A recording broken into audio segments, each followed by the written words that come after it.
Hi friends, you guys have been hearing me mentioning V-shaped recovery multiple times for over a month. So true enough, it happened. I was probably the very few people shouting V-shape while everybody else was saying the crash worse than the 0809 crisis is going to happen. You have been asking me what's my thought process behind it and how I got it right. So I'm pretty sure the stock market is not delusional like what everybody is saying. So in this video, I'm just going to cover why do I think the stock market will go up and supporting it with facts. I run businesses not like some e-commerce crap shit that you keep hearing about online. I run real manufacturing businesses and other real business running the ground daily, not some random dude with no experience. You've seen my other videos, you know what I'm talking about. It's going to be a little bit technical compared to my usual stuff because it's really difficult and I do not know how to simplify this any further. So be prepared to be bored. We'll cover both the fundamental and technical. These videos like that take me many hours to plan out, so do consider helping me click the like button if you think it's helpful. It means the world to me. So I'll start with the easy one first, the technical charts. This is the S&P 500 chart, and the S&P 500 chart kind of like signifies the health of the stock market in the US. So you can see it's a V shape. So I'm going to just go really in depth into where I think the stock market will go.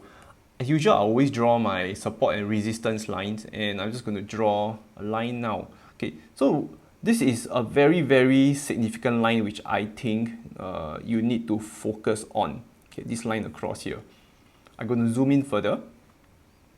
How am I going to position this line is just at this red candle, the tip of this red candle. Why this red candle tip is because you see the stock market performing a V, it goes up and it kind of like is hitting a resistance. It can't seem to break through. And I thought actually on Monday, the stock market was going to break through after a big gap up, but it's kind of like, 50-50 on this line. My thought process is if there is a full candle bar, let me draw a full candle bar here. If there is a full candle bar and it looks something like this, it looks something like a full candle bar above this line here, I foresee the stock market climbing really high to the all-time highs.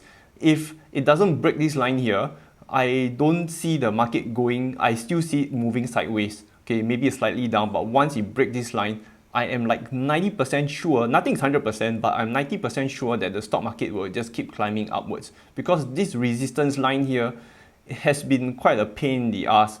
And if you extend this line out, if you realize that there's this line here, it was like when the stock market was hovering around here, and when it broke downwards, boom, the thing went drastically. So this line is a very strong line of support and resistance for the stock market. So if I see a full candle above this line here, I believe there's a 90% chance that the stock market will continue going upwards for the long term. I hope the technical charts has given you some clarity. So in this information age we live in, we get overloaded with information. I analyze and connect all the dots to come to this conclusion. You see, I believe in one thing. Don't always follow the crowd. There is this 80-20 rule that I apply to my life. If you are doing what 80% of people are doing, you will be the 80%. I'm not too sure what is your individual preference is, but you know my choice. I know my choice. During the 0809 crisis, I remember talking to my dad while walking in a shopping center, heading for a cup of tea. He said this to me at that point of time, it's time to invest. I looked at him and I was like, are you crazy? So the lesson is always listen to people with more experience. No matter how wrong it seems at first, experience is always worth a lot. So of course, till today, I always take investment advice from him every now and then.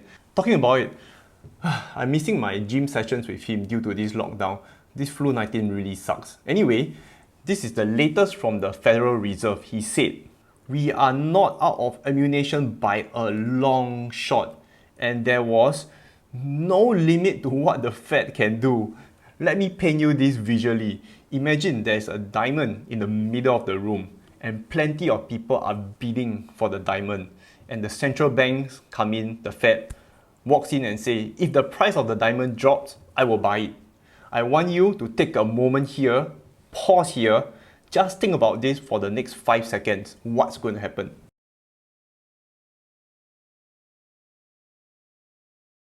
That's right, the diamond price will keep going up because everybody knows the Fed will buy if the diamond price drop. Well, one day the central banks are going to come in and say, hey look, everything seems fine now and the economy is doing very well, the diamond price is stable, so goodbye. The central banks has essentially put in zero money, zero, and raised the diamond price. So now think of the diamond as the stock market. To me, this is the simplest way I can put this across to you. Does it make sense to you? The central banks raise the stock price without actually putting money in. Freaking mind-blowing.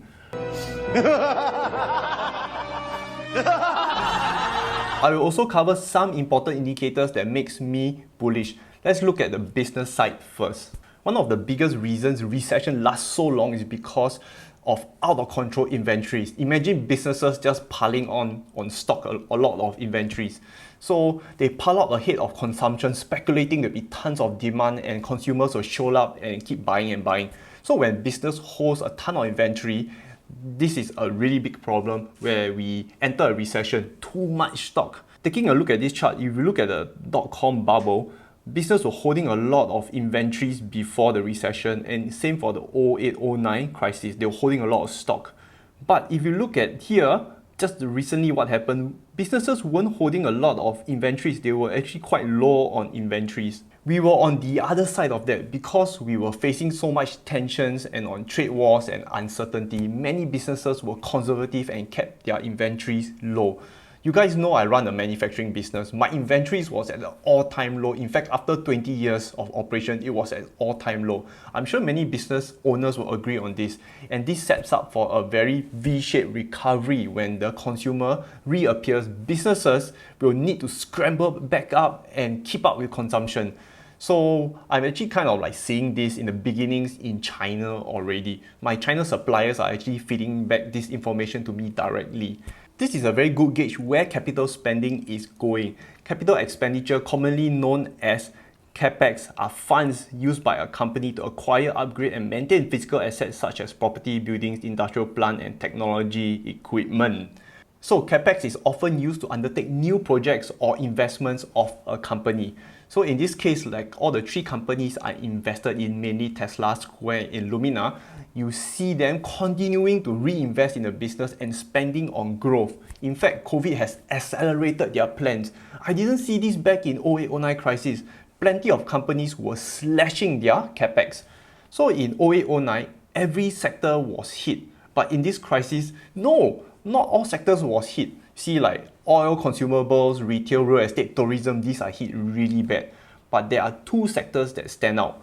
This is not my first time mentioning this in this crisis, but tech and life science sector has accelerated. So all 3 to 5 years of progress accelerated into a few months. For example, with EU probably removing tax from electric vehicles, that will accelerate electric vehicle adoption faster than I thought. It's such a big thing for your information. You know I'm bullish, but this crisis has given me goosebumps on how much quicker the adoption will be. And the same applies to the other two companies I'm invested in, Square and Illumina. Both I already did videos of previously. There are tons of demand for me to do part 2 of Illumina, so I'll publish it next. So by far this video has the highest demand, and on that notification bell to know when I publish that video. So now let's look on the side of people. This is the United States personal savings rate. We look at the savings rate before the dot-com bubble and before the 08 crisis. Both the dot-com and the 08 crisis, the savings rate was quite low and people really didn't have much money going into the recession. But if you're looking at this whole flu 19 situation, you look at the savings rate was much higher than back then in the 08 and the dot-com bubble. So people had a lot of money in the bank. This recession, people had significantly more savings going into this recession, probably because people got smarter this time. The next thing we need to look at is the United States personal spending. Previously was the savings. The United States spending rate is just epic. Never before in the worst crisis of the century, which is like the 08-09, had such a drastic drop in spending. Nobody is spending and yet so much money is generated. You must be thinking, where is all the money at? So putting all the facts together, if there are plenty of savings up here and spending is just below all the way down, guess where the money is going? People are going to invest that money. People got smarter. Companies are crazily spending on capex, and the 3 companies I'm invested in are going full throttle and in fact increasing capex. Business inventories are at all-time low. Businesses will need to scramble for production when demands pick up, and this is the perfect setup for a V-shaped recovery. So to add to a kicker, remember the story I tell you about the Fed, the central bank buying into the diamond? The stock market is not detached from reality. It is reality, not piecing all the information together. Look, I'm not saying that it's going to be a straight line up. No stock goes up in one straight line. There's always a zigzag up. Maybe there will be some corrections along the way. If there is, buy into them. I'm very sure if you play the long game and don't sell on weakness, you will do very, very well. Buying into innovative companies, crises like this will accelerate the growth and it gives me goosebumps just to think about it. So investing in innovation is the most proven method since like forever. It is the oldest form of investing that can withstand the test of time. I did a video on my 2 criteria of how I choose these companies. I'll link it up here and down below. So listen to people with more experience and have a proven track record. I hope you guys have better clarity from this video. I appreciate those who help me with the thumbs up. You guys are awesome. Invest safe.